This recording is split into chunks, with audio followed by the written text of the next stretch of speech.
Hai, di sini dengan aku Mardiana yang akan selalu bicara tentang spiritual dan masalah-masalah kehidupan kita dalam sehari-hari. Di video ini aku akan membahas tentang bagaimana caranya mengendalikan mimpi. Teman-teman, aku akan menceritakan tentang aku dan mimpi-mimpiku. Dulu, semenjak aku SMP, aku sudah dianugerahi dengan mimpi yang nyata. Jadi setiap aku tuh bermimpi, besoknya atau beberapa hari kemudian, mimpi-mimpiku itu menjadi kenyataan. Nah, ada cerita lucu juga. Dulu pada waktu rame-ramenya togel, aku sering sekali menang togel. Karena mimpi-mimpiku yang selalu tembus ke togel. Sampai kemanapun aku pergi, orang-orang selalu bertanya, kamu tadi malam mimpi apa? Kamu mimpi apa? Nah, akhirnya aku sudah tidak senang, tidak suka dengan togel. Dan akhirnya mimpi-mimpiku itu tidak ke togel lagi. Jadi pada waktu aku menyukai togel, mimpi-mimpiku nembus ke togel. Dan ketika aku sudah tidak sehati, sudah tidak menyukai togel lagi, aku sudah tidak dapat bermimpi tentang togel lagi, meskipun dipaksa. Nah, aku juga sempat takut, sempat bingung kenapa aku kok mengalami kejadian ini, yaitu mimpi yang menjadi nyata. Aku sempat bertanya-tanya kepada dua orang pintar pada waktu itu, dan jawabannya dari orang pintar pertama adalah mimpi-mimpiku itu berasal dari para leluhurku yang lama sudah meninggal lama, karena ingin melindungi aku, ingin ngasih petunjuk aku, ingin menuntun aku. Dan orang pintar yang kedua jawabannya adalah mimpi-mimpiku itu berasal dari setan yang ingin menyesatkan aku. Nah, karena jawaban itu, aku menjadi takut dan mengabaikan setiap mimpi-mimpiku. Tapi mimpi-mimpiku semakin menjadi-jadi. Dimulai dari nenekku yang meninggal. Semenjak nenekku meninggal selama 1 bulan penuh, aku dimimpiin nenekku yang sudah meninggal itu tadi. Nenekku mendatangi aku dan dia mengatakan sesuatu tentang kehidupanku dan kehidupan keluarga kami. Dan semua apa yang nenekku bilang itu tadi menjadi kenyataan. Nah, dan selanjutnya aku mengalami kejadian-kejadian yang sangat menyakitkan dan aku juga disakiti oleh seseorang dan aku sangat membenci orang tersebut pada waktu itu, maksudnya dulu ya. Dan kejadian-kejadian yang menyakitkan itu tadi selalu masuk ke dalam mimpi-mimpi aku. Begitu juga dengan orang yang telah menyakiti aku tadi. Dia juga masuk dalam mimpiku setiap hari. Karena aku merasa terganggu, jadi aku sampai bilang, aku tidak mau bertemu dengan kamu lagi, meskipun dalam mimpi. Dan anehnya, mimpi-mimpi itu langsung berhenti. Aku tidak lagi bermimpi kejadian-kejadian yang menyakitkan itu tadi, dan aku tidak lagi bermimpi orang yang telah menyakiti aku tadi. Nah, dari cerita-cerita tersebut, dari kejadian-kejadian tentang mimpi-mimpiku itu, membuat aku tuh sadar. Ternyata mimpi dan kenyataan itu sebenarnya adalah sama. Bedanya kalau kenyataan itu melibatkan tubuh fisik dan kalau di mimpi itu tidak melibatkan tubuh fisik. Dan aku juga menyadari bahwa ternyata mimpi itu bisa dikendalikan sesuai dengan keinginan kita. Nah, semenjak aku menyadari hal ini, aku mempelajari terus mimpi-mimpiku, dimulai dari mimpiku yang dulu sampai sekarang aku telusuri dan aku pelajari. Nah, inilah penemuan-penemuan yang aku pelajari. Penemuan pertama, mimpi itu berasal dari 3 asalnya ya. Yang pertama itu dari setan. Contohnya contoh mimpi yang berasal dari setan adalah di saat kita kena pelet atau guna-guna.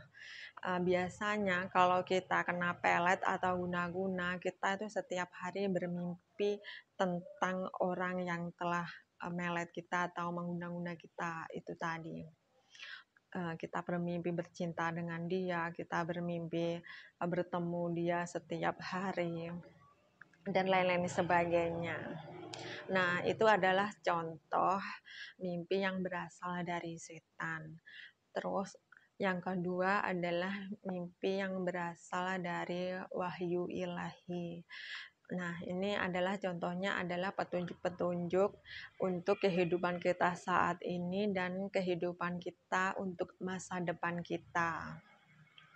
Nah, yang ketiga adalah mimpi yang berasal dari pikiran bawah sadar kita. Contohnya adalah kalau kita terlalu bahagia, kalau kita terlalu sedih, nah itu akan masuk ke dalam mimpi-mimpi kita. Nah, apa yang disebut dengan mimpi yang nyata?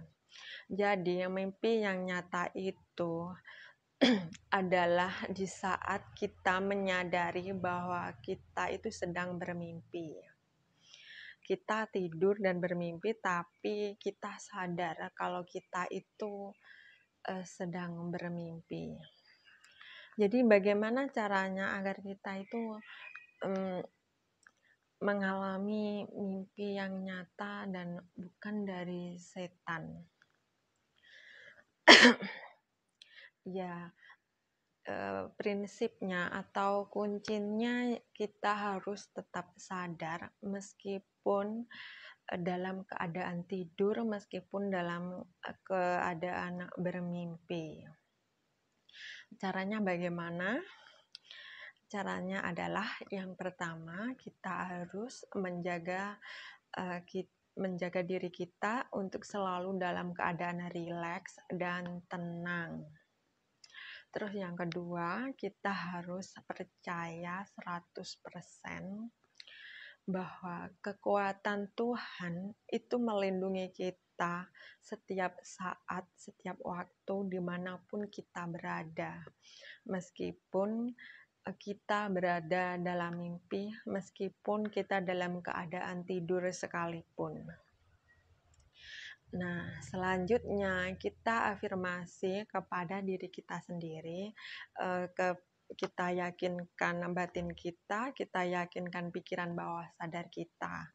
Ya, kita katakan pada diri kita sendiri, aku akan tetap berada dalam keadaan sadar meskipun dalam keadaan tidur. Setiap saat aku dalam keadaan sadar meskipun aku dalam keadaan tidur. Nah, itu sampai kita juga benar-benar yakin 100% bahwa kita akan tetap sadar meskipun dalam keadaan tidur. Nah, selanjutnya di saat kita akan tidur, misalnya kita tidak ingin bermimpi tentang apa, misalnya seperti aku tadi tidak ingin bermimpi tentang seseorang yang kita sakiti, yang telah menyakiti kita. Nah, kita di waktu akan tidur, kita bicara dalam hati kita ya, kita batin sampai kita tertidur. Kalau aku bertemu dengan dia di mimpiku, aku akan mengatakan ini atau aku ingin berbuat begini. Nah, seperti itu. Nah, ini terserah teman-teman ya, apa yang teman-teman inginkan. Ini cuma contoh aja tuh kalau aku tadi ya. Nah, manfaat dari latihan ini ya teman-teman, nanti kita akan tersadar bahwa kita itu sedang bermimpi. Misalnya saja kita bermimpi yang berasal dari setan, kita akan tahu kalau oh ini adalah mimpi dari setan. Kita akan mengerti, oh aku sedang bermimpi. Kamu pergi aja sana, aku tidak mau bermimpi dengan tentang kamu. Seperti itu. Atau di saat kita sering mimpi buruk, kita juga akan menyadari bahwa kita itu sedang bermimpi. Nah, kita sudah tidak perlu takut lagi atau mengigau-ngigau dan segala macam. Nah, seperti itu. Nah, kita juga bisa misalnya ingin bermimpi tentang apa, aku kok ingin bermimpi jalan-jalan ke luar negeri, aku ingin bermimpi keluar angkasa dan lain-lain sebagainya. Nah, itu kita bisa bermimpi sesuai dengan apa yang kita inginkan. Nah, manfaatnya tidak itu saja teman-teman, karena kita tuh tetap sadar meskipun dalam keadaan tidur.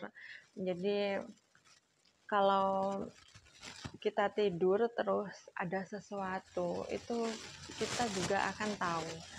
Misalnya saja kita tidur terus orang-orang lagi ngegosipin kita atau membicarakan kita, kitanya juga tahu itu.